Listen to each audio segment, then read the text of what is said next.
যখনই আমরা এই আলোচনা করতে চাই তখনই বলে যারা সৌদি আরবের রিয়াল খেয়েছে, পেট্রো ডলার খেয়েছে, এই জন্য এরা এভাবে কথা বলতেছে। জেনে রাখুন, আল্লাহ আল্লাহর কসম, আল্লাহ আল্লাহর কসম, আজকে কে ক্ষমতায় আছে এটা আমরা দেখি না, কালকে ক্ষমতায় আসবে এটা আমরা দেখি না, পরশুকে ক্ষমতায় এসেছিল এটা আমরা দেখি না, কে ক্ষমতায় ছিল এটা আমরা দেখি না। যতদিন হায়াত আছে ততদিন ইকামতে দ্বীনের ব্যাখ্যা এভাবেই হবে। কে ক্ষমতায় আছে কে ক্ষমতায় নাই তা আমরা দেখি না।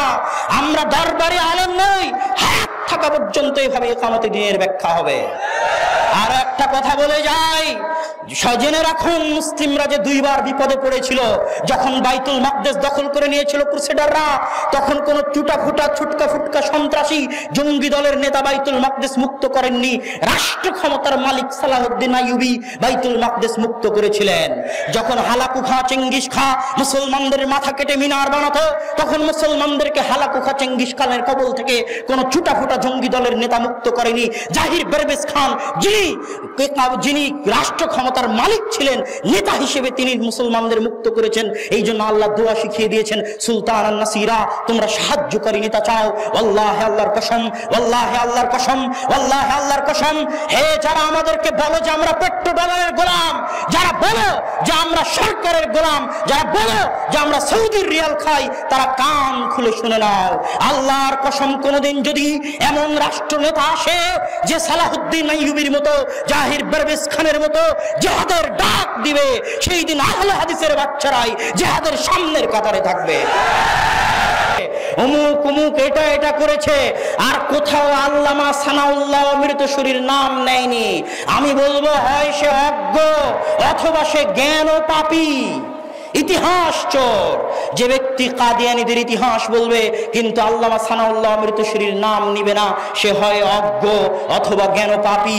আল্লামা সানাউল্লাহ অমৃতসরী আহলে হাদিসদের এমন একজন দিকপাল আলেম ছিলেন, যিনি একই টেবিলে একই মঞ্চে বসে একই সাথে হিন্দু, বৌদ্ধ, খ্রিস্টান, শিয়া, সুন্নি, বেরেলভী, যত বেদাতি বাতিল ফিরকা আছে সকলকে একই টেবিলে একই সাথে বসে পরাস্ত করে একই দিনে উঠে যাওয়ার মতো জ্ঞান যার নিকটে ছিল, তার নাম মাওলানা আল্লামা সানাউল্লাহ অমৃতসরী রাহিমাহুল্লাহ। তিনি এই গোলাম আহমদ কাদিয়ানীর সাথে মোবাহালা পর্যন্ত করেছেন এইভাবে, আল্লাহ যদি আমি মুহাম্মদ সাল্লাল্লাহু আলাইহি ওয়াসাল্লামের নবুয়তের দাবিতে সত্য হয়ে থাকি, তাহলে গোলাম আহমদ কাদিয়ানীর জন্য আমার জীবদ্দশায় মৃত্যু হয়, আর আমি যদি মুহাম্মদ সাল্লাল্লাহু আলাইহি ওয়াসাল্লামের খাতমে নবুয়তের দাবিতে মিথ্যা হয়ে থাকি, তাহলে আমার জন্য গোলাম আহমদ কাদিয়ানীর জীবদ্দশায় মৃত্যু হয়। এই মোবাহালার পরে গোলাম আহমদ কাদিয়ানী বাথরুমে পড়ে নিকৃষ্টভাবে, ন্যাক্কারজনকভাবে মারা গেছিল। আর মাওলানা আল্লামা সানাউল্লাহ অমৃতসরী তার মৃত্যুর পরেও 40 বছর যাবত পৃথিবীর বুকে খাতমে নবুয়তের মুজিজা হিসেবে জীবিত ছিলেন। তাহলে কাদিয়ানী ফিরকার পতন কার হাতে হলো? জোরে বলেন, কার হাতে হলো? আহলে হাদিসদের হাতে হলো। আজকেও বলতে চাই, রাসূল সাল্লাল্লাহু আলাইহি ওয়াসাল্লাম হাদিসে বলছেন, দাজ্জালাতুনা করিবাম মিন 30 দাজ্জালুনা কাযাবুনা সায়াখরুজ, আচিরেই 30 এর অধিক দাজ্জাল কাযাব বের হবে। এই 30 এর অধিক দাজ্জাল কাযাব বলবে, কুল্লুহুম ইয়াজামান্নাহু নবী, সকলেই দাবি করবে যে সে নবী, কিন্তু জেনে রাখো আনান নবী লা নবিয়্যা বাদি ওয়া আনা খাতামুন নবিয়্যিন, আমি হচ্ছি সর্বশেষ নবী, আমার পরে আর কোন নবী আসবে না। আর সালমান ফারসি রাদিয়াল্লাহু তাআলা আনহুর ঘটনা আপনাদের জানা থাকা উচিত। আল্লাহর রাসূলকে খুঁজতে তিনি গোলাম হয়ে 350 বছর তিনি জীবিত ছিলেন। গোলাম হয়ে তিনি মদিনায় আসলেন। মদিনায় আসার পর তিনি তার আগের পাদ্রীকে জিজ্ঞেস করেছিলেন যে আমি এখন কার নিকটে দিনে হক খুঁজে পাবো? আগের পাদ্রী বলল, সায়াখরুজু নাবিয়্যুন ফি আরদিল আরব বাইনাল হারসা ইউহাজিরু বাইনাল হাররাতাইন, জেনে রাখো আরব ভূমিতে অচিরে একজন নবী বের হবে যিনি হিজরত করবে বাইনাল হাররাতাইনের মধ্যে। ওই নবী, তার বৈশিষ্ট্য হচ্ছে লা ইয়াকুলুস সাদাকা, সাদাকার মাল ভক্ষণ করবে না, ওয়া ইয়াকুলুল হাদিয়া, হাদিয়ার মাল ভক্ষণ করবে, ওয়া ইয়াকুনু বাইনা কাতিফাইহি খাতামুন নবুওয়া, তার দুই কাঁধের মাঝে খাতমুন নবুয়তের সিল মোহর থাকবে, তিনি হবেন সর্বশেষ নবী। সালমান ফারসি রাদিয়াল্লাহু তাআলা আনহু মদিনায় আসলেন, গোলাম হয়ে থাকলেন, অনুসন্ধান করতে লাগলেন নবীর। একদিন শুনতে পেলেন মদিনায় নাকি একজন নবী এসেছে। তিনি বললেন, কি দনাস কোথা? যখন আমি শুনলাম মদিনায় একজন নবী এসেছে, তখন গাছ থেকে পড়ে যাই আবেগের আতিশয্যে আমি গাছ থেকে পড়ে যাই, তখন সাথে সাথে নিচে নেমে জামাতু মা কানা ইনদি, আমার নিকটে যা ছিল তা জমা করলাম। ওয়াযাহাবতু যাহাবতু ইলা রাসূলিল্লাহ, আল্লাহর রাসূলের দরবারে গেলাম। আল্লাহ রাসূলের দরবারে গিয়ে বললাম, ইয়া রাসূলুল্লাহ, হে আল্লাহর রাসূল, হাদিহি মা কানা ইনদি মিনাস সাদাকা, আমার নিকটে এই সাদাকার মাল ছিল, আপনার জন্য নিয়ে এসেছি। রাসূল সাল্লাল্লাহু আলাইহি ওয়াসাল্লাম সাহাবীদেরকে বললেন, কুলু, তোমরা এই সাদাকার মাল খাও। ওয়া আমসাকা ইয়াদাহু, আল্লাহ রাসূল তার হাত গুটিয়ে নিলেন, নিজে সাদাকার মাল খেলেন না। সালমান ফারসি ফিরে চলে আসলেন, তারপরের দিন আবার গেলেন, জামা মা কানা ইনদা, তার নিকটে যা ছিল তা জমা করে নিয়ে আল্লাহ রাসূলের দরবারে গেলেন। গিয়ে বললেন, ইয়া রাসূলুল্লাহ, হাদিহি মা কানা ইনদি মিনাল হাদিয়া, হে আল্লাহর রাসূল, এটা আমার নিকটে হাদিয়ার মাল ছিল। রাআইতুকা আন্নাকা লা তাকুলুস সাদাকা, আমি গতকাল দেখেছি আপনি সাদাকার মাল খান না, তাই আজকে আপনার জন্য হাদিয়ার মাল নিয়ে এসেছি আল্লাহ রাসূল। তখন সালমান ফারসি দেখলেন রাসূল সাল্লাল্লাহু আলাইহি ওয়াসাল্লাম ওই হাদিয়ার মাল থেকে আকালা খেলেন এবং সাহাবীদেরকেও দিলেন খাওয়ার জন্য। এবার আবু সালমান ফারসি বলছেন, ওয়াস্তাসবাস্তু জাম্মা রাসূলিল্লাহ, আমি রাসূল ইস্তাদারতু জাম্বা রাসূলিল্লাহ, আমি রাসূল সাল্লাল্লাহু আলাইহি ওয়াসাল্লামের চারপাশে ঘুরতে লাগলাম ওই তৃতীয় আলামত দেখার জন্য যে আল্লাহ রাসূলের দুই কাঁধের মাঝখানে খাতমে নবুয়তের সিলমোহর আছে না নাই, এটা দেখার জন্য আমি সালমান ফারসি পাগল হয়ে আল্লাহ রাসূলের চারপাশে ঘুরতে লাগলাম। ওয়াস্তাসবাস রাসূলুল্লাহ, আল্লাহ রাসূল বুঝে গেছেন যে সালমান ফারসি এমন কিছু খুঁজতেছে যা তাকে বলা হয়েছে ফালকা রিদাহু মিন যাহরি, আল্লাহ রাসূল তার পিঠ থেকে তার চাদর ফেলে দিলেন। তখন সালমান ফারসি বলছেন, ফারাআইতু, আমি দেখলাম যে রাসূল সাল্লাল্লাহু আলাইহি ওয়াসাল্লামের দুই কাঁধের মাঝে খাতমে নবুয়তের সিলমোহর রয়েছে, আল্লাহ রাসূলের পরে আর কোন নবী আসবে না। তখন তিনি সাথে সাথে ওখানে পড়লেন, আশহাদু আল্লা ইলাহা ইল্লাল্লাহ ওয়া আশহাদু আন্না মুহাম্মাদার রাসূলুল্লাহ। সম্মানিত উপস্থিতি, কাদিয়ানীরা তো কাফের, যারা কাদিয়ানীদেরকে কাফের মনে করবে না তারাও কাফের। আমি বাংলাদেশ সরকারের নিকটে দাবি জানিয়ে বলতে চাই, এদেশে হিন্দুরা আছে থাকতে পারে, খ্রিস্টানেরা আছে থাকতে পারে, বৌদ্ধরা আছে থাকতে পারে, কাদিয়ানীরাও আছে থাকতে পারে, কিন্তু কাদিয়ানী নাম নিয়ে থাকতে হবে, কাফের নাম নিয়ে থাকতে হবে। যেমন হিন্দুরা নিজেকে হিন্দু বলে বাংলাদেশে থাকে, নিজেকে খ্রিস্টান বলে খ্রিস্টানেরা থাকে, কোন হিন্দু নিজেকে মুসলিম বলে বাংলাদেশে থাকে না, কোন খ্রিস্টান নিজেকে মুসলিম বলে বাংলাদেশে থাকে না। এইভাবে যদি কাদিয়ানীরা চায় নিজেদেরকে কাদিয়ানী পরিচয় দিয়ে কাফের হয়ে বাংলাদেশে বসবাস করুক, কোনো আপত্তি নাই, কিন্তু আহমদী মুসলিম নাম নিয়ে মুসলিম পরিচয় নিয়ে বাংলাদেশে কাদিয়ানীদের বসবাসের সুযোগ নাই। এদেশের 16 কোটি মানুষ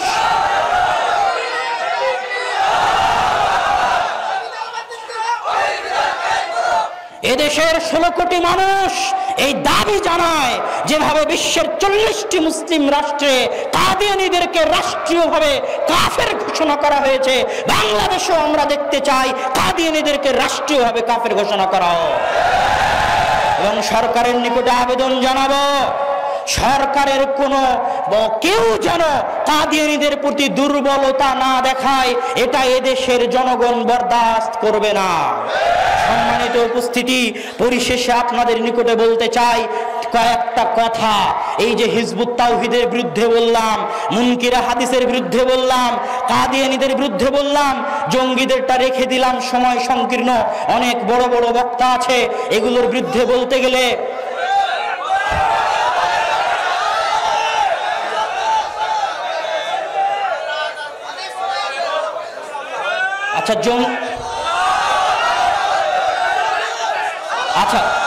জঙ্গিবাদের বিরুদ্ধে তাহলে দুটি কথা বলে নেই। জঙ্গিবাদের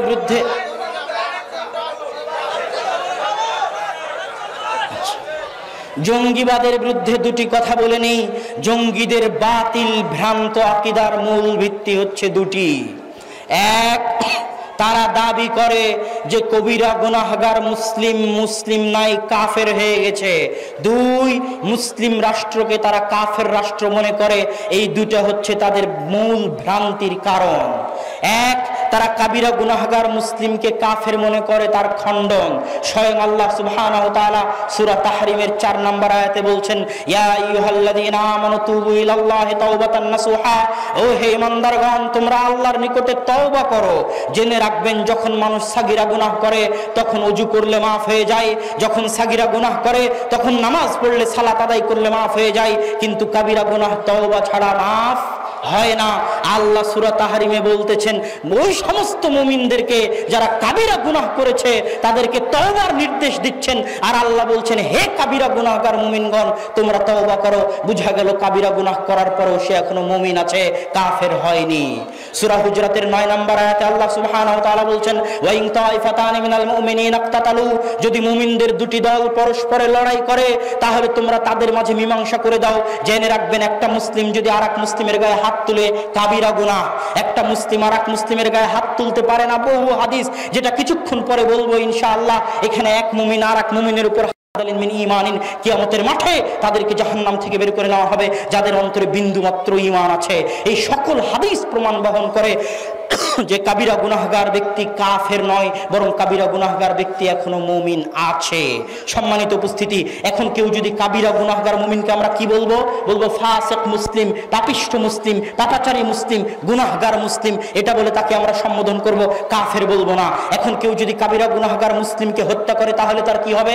আল্লাহ সুবহানাহু ওয়া তাআলা সূরা নিসার 93 নম্বর আয়াতে বলছেন মাইয়াকতুল মুমিনান মুতাআম্মিদান ফাজাযাউহু জাহান্নাম, কেউ যদি কোনো মুমিনকে হত্যা করে তাহলে তার থাকার জায়গা জাহান্নাম। এতটুকু বলাই যথেষ্ট ছিল আল্লাহর জন্য যে কেউ যদি কোনো মুমিনকে হত্যা করে তার থাকার জায়গা জাহান্নাম, কারো থাকার জায়গা জাহান্নাম হওয়াই যথেষ্ট ছিল। কিন্তু রক্ত যে মুমিনের, এই জন্য আল্লাহ থামলেন না। আল্লাহ বললেন খালিদান ফিহা, শুধু জাহান্নামে যাবে না, জাহান্নামে চিরস্থায়ী থাকবে। এতটুকু বলাও যথেষ্ট ছিল আল্লাহর জন্য। কিন্তু রক্ত যে মুমিনের, এই জন্য আল্লাহ থামলেন না। আল্লাহ বললেন গাযিবাল্লাহু আলাইহি, আল্লাহ তার উপর রাগান্বিত। কারো উপর আল্লাহর রাগান্বিত হওয়াটাই যথেষ্ট ছিল, কিন্তু রক্ত যে মুমিনের, এই জন্য আল্লাহ থামলেন না। আল্লাহ বললেন লানাহু, আল্লাহর অভিশাপ তার উপর বর্ষিত হোক। কারো উপর আল্লাহর অভিশাপ বর্ষিত হওয়া যথেষ্ট ছিল, কিন্তু রক্ত যে মুমিনের, এই জন্য আল্লাহ থামলেন না। আল্লাহ বললেন ওয়া'আদাল্লাহু লাহু আযাবান আযীমা, আল্লাহ তার জন্য কঠিন ও ভয়াবহ শাস্তি প্রস্তুত করে রেখেছেন শুধু একজন মুমিনকে হত্যা করার জন্য। আল্লাহ এতগুলো বিষয় বললেন, এক, জাহান্নামে যাবে, দুই, চিরস্থায়ী জাহান্নামে থাকবে, তিন, আল্লাহ তার উপর রাগান্বিত, চার, আল্লাহর অভিশাপ তার উপর বর্ষিত হবে, পাঁচ, তার জন্য আল্লাহ কঠিন শাস্তি প্রস্তুত করে রেখেছে। কেন? রক্ত মুমিনের। তাই সহিহ সুনানে তিরমিজির 1398 নম্বর হাদিস রাসূল সাল্লাল্লাহু আলাইহি ওয়াসাল্লাম বলছেন লাওয়ান্না আহলাস সামাই ওয়াল আরদি ইশতারাকু ফি দামি মুমিনিন, জেনে রাখো যদি আসমানের সকল ফেরেশতা, দুনিয়ার সকল মানুষ, সকল জিন, আদম থেকে নিয়ে কিয়ামত পর্যন্ত সকলে মিলে, সকল ফেরেশতা মিলে, সকল জিন মিলে আমার একজন মুমিন বান্দাকে হত্যা করে, লা কাব্বাহুমুল্লাহু লাহুম জামিআন ফিন-নার, তাহলে সকল মানুষকে, সকল জিনকে, সকল ফেরেশতাকে আল্লাহ একসাথে জাহান্নামে নিক্ষেপ করতে দ্বিধা করবেন না। রক্ত মুমিনের। তাই আর এক হাদিসে রাসূল সাল্লাল্লাহু আলাইহি ওয়াসাল্লাম বলছেন লা যাওয়ালুদ দুনিয়া আও লা হাদামুল কাবা আহওয়ানু ইনদাল্লাহি মিন দামি মুমিন, আল্লাহ সুবহানাহু ওয়া তাআলার নিকটে কাবা ঘরের চাইতেও, সারা দুনিয়ার চাইতেও একজন মুমিনের দাম বেশি।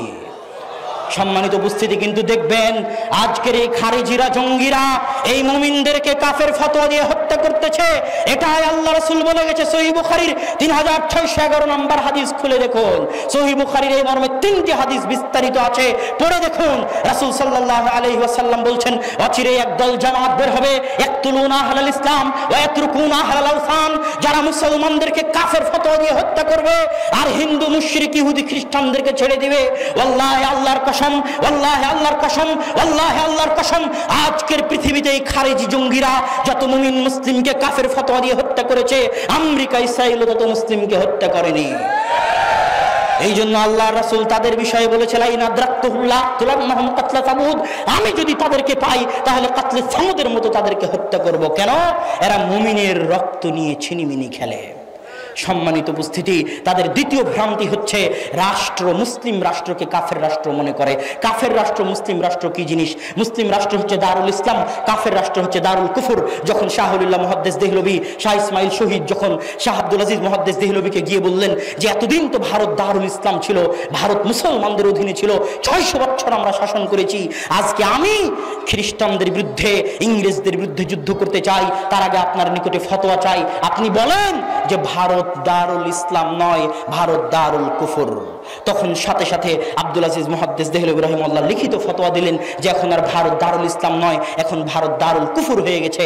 এর মানে হচ্ছে মুসলিম রাষ্ট্র আর কাফের রাষ্ট্র। শেখ সালেহ আল উসাইমিন বলতেছেন কোনটা মুসলিম রাষ্ট্র, কোনটা?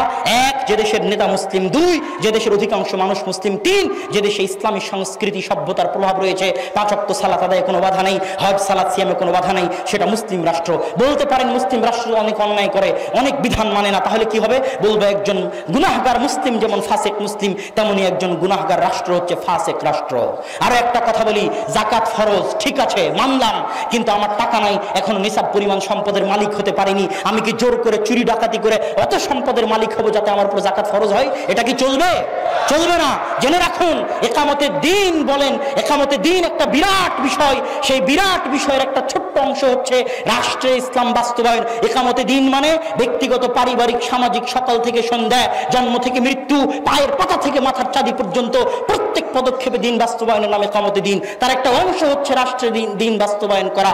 এই রাষ্ট্রে দিন বাস্তবায়ন করা এই পৃথিবীর প্রত্যেক মুসলিম রাষ্ট্রের নেতার উপর ফরজ। প্রত্যেক 56-57টি মুসলিম রাষ্ট্রের প্রধানমন্ত্রী, প্রেসিডেন্টের উপর ফরজ যে তারা তাদের রাষ্ট্রে ইসলাম বাস্তবায়ন করবে, অন্যথায় কিয়ামতের মাঠে তাদেরকে জবাব দিতে হবে। কিন্তু আমি এখনো নিসাব পরিমাণ সম্পদের মালিক হইনি, জোর করে যেমন জাকাত করতে যাব না, ঠিক এখনো আল্লাহ আমাকে রাষ্ট্র ক্ষমতা দেয়নি, আমি জোর করে রাষ্ট্র ক্ষমতা দখল করতে যাব না। এটা ইসলাম সমর্থন করে না। ইসলাম কি চায়? ইসলাহ। আহমদ বিন হাম্বলকে জেলে নিক্ষেপ করলো, বলেননি বিদ্রোহ করো। সৈয়দ মুজাদ্দিদ আল ফিসানিকে জেলে নিক্ষেপ করলো, বলেননি বিদ্রোহ করো। ইবনে তাইমিয়াকে জেলে নিক্ষেপ করলো, বলেননি বিদ্রোহ করো। কি করেছেন? ইসলাহ, সংশোধনের চেষ্টা করা। আমরাও সংশোধনের চেষ্টা করব। লম্বা আলোচনা, সংক্ষেপে একটা কথা বলতে চাই, যখনই আমরা এই আলোচনা করতে চাই তখনই বলে যারা সৌদি আরবের রিয়াল খেয়েছে, পেট্রো ডলার খেয়েছে, এই জন্য এরা এভাবে কথা বলতেছে। জেনে রাখুন, আল্লাহ আল্লাহর কসম, আল্লাহ আল্লাহর কসম, আজকে কে ক্ষমতায় আছে এটা আমরা দেখি না, কালকে ক্ষমতায় আসবে এটা আমরা দেখি না, পরশুকে ক্ষমতায় এসেছিল এটা আমরা দেখি না, কে ক্ষমতায় ছিল এটা আমরা দেখি না। যতদিন হায়াত আছে ততদিন ইকামতে দিনের ব্যাখ্যা এভাবেই হবে। কে ক্ষমতায় আছে কে ক্ষমতায় নাই তা আমরা দেখি না।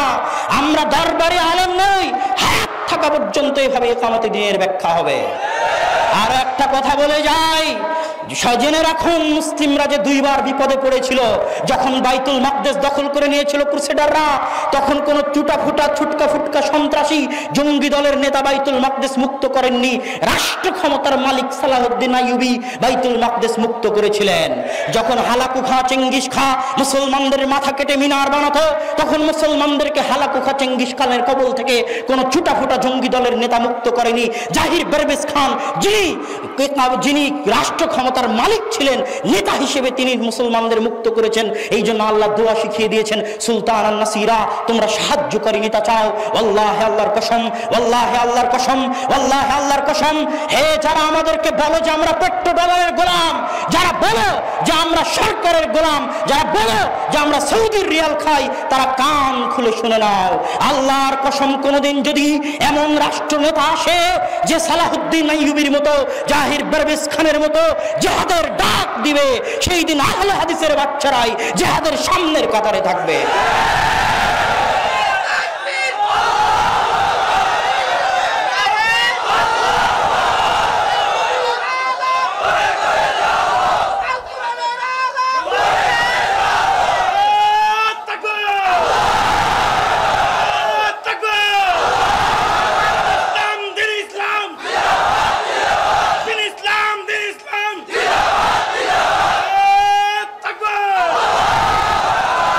আমাদের পূর্বপুরুষরা কাপুরুষ ছিল না, ইংরেজদের বিরুদ্ধে আমরাই জিহাদ করেছি। ইতিহাস খুলে দেখো, শাহ ইসমাইল শহীদ রাফুল আদাইন করতেন, বই লিখেছেন রাফুল আদাইনের পক্ষে। শাহ ইসমাইল শহীদ আহলে হাদিস ছিলেন, মাওলানা এনায়েত আলী, মাওলানা বেনায়েত আলী আহলে হাদিস ছিলেন। রাজশাহী, মালদা, মুর্শিদাবাদে 12 বছর দিনের দাওয়াত দিয়েছেন। এই জন্য এই অঞ্চলে এত আহলে হাদিস। মাওলানা সানাউল্লাহ মির্জাশরী আখবারে আহলে হাদিস পত্রিকায় লিখেছেন, এই অঞ্চলে এত আহলে হাদিস কেন? কারণ খুঁজতে গিয়ে আমি দেখলাম জিহাদের নেতা মাওলানা বেলায়েত আলী, মাওলানা এনায়েত আলী এই অঞ্চলগুলোতে 12 বছর দিনের দাওয়াত দিয়েছিলেন। আমাদের পূর্বপুরুষরা জিহাদ করে দেশ মুক্ত করেছে। কোনদিন যদি জিহাদের প্রয়োজন পড়ে তোমরা গর্তে লুকিয়ে থাকবে, আমরাই বীরের মতো জিহাদ করব ইনশাআল্লাহ। কথা শেষ করি, এই যে বাতিল ফিরকার বিরুদ্ধে বলতে গিয়ে অনেকেই হয়তো ভাবতে পারে যে কেন এভাবে বাতিল ফিরকার বিরুদ্ধে বলতেছি, কেন জানেন? এটা চিরদিন আহলে হাদিসদের জিম্মেদারি। আহমদ বিন হাম্বল জেলে গেছে, মুতাজিলাদের বিরুদ্ধে মুখ বন্ধ করেনি। বাগদাদের রাস্তায় মার খেয়েছে, ঘোড়ার পিঠে চড়ে পিটানো হয়েছে, কিন্তু মুতাজিলা যারা বলেছিল যে কোরআন আল্লাহর বাণী নয়, নাউজুবিল্লাহ, তাদের বিরুদ্ধে আহমদ বিন হাম্বল মুখ বন্ধ করেনি। শাইখুল ইসলাম ইবনে তাইমিয়া 8 বছর জেল খেটেছেন, 8 বার জেল খেটেছেন, জেলখানাতেই মারা গেছেন, কিন্তু বাতিল ফিরকার বিরুদ্ধে মুখ খোলা বন্ধ করেননি। আমরা যতদিন হায়াত আছে, যত পারো 1000 কোটি টাকার মামলা দাও, যত পারো 5000 কোটি টাকার মামলা দাও, আরে কিসের মানহানি মামলা, ফাঁসির কাস্টে ঝুলিয়ে দাও পারলে, কিন্তু বাতিল ফিরকার বিরুদ্ধে আহলে হাদিসের বাচ্চার মুখ এভাবেই চলবে, মরা পর্যন্ত চলবে ইনশাআল্লাহ।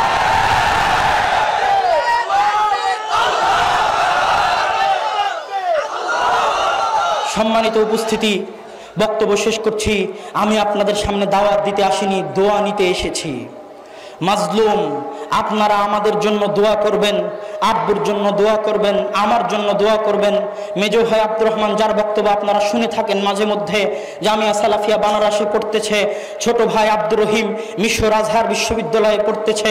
আমাদের দুনিয়াবি কোনো স্বার্থ নাই, আল্লাহে আল্লাহর কসম, আল্লাহর দ্বীন প্রচার করতে চাই পারিবারিকভাবে, পুরো পরিবার মিলে এই 2 জামিয়া সালাফিয়া প্রতিষ্ঠার পিছনে এই উদ্দেশ্য। আল্লাহর কসম, দুনিয়াবি কোনো স্বার্থ নাই, শুধু আল্লাহকে বলবেন আল্লাহ সুবহানাহু ওয়া তাআলা যেন তার গায়েবী মদদ আমাদের জন্য অব্যাহত রাখে। আল্লাহুম্মা আমিন। আমাদের যেন তার দ্বীনের খেদমতের জন্য কবুল করে। আল্লাহুম্মা আমিন। এই বলে আজকের সংক্ষিপ্ত বক্তব্য এখানেই শেষ করছি। আসসালামু আলাইকুম ওয়া রাহমাতুল্লাহি ওয়া বারাকাতুহু।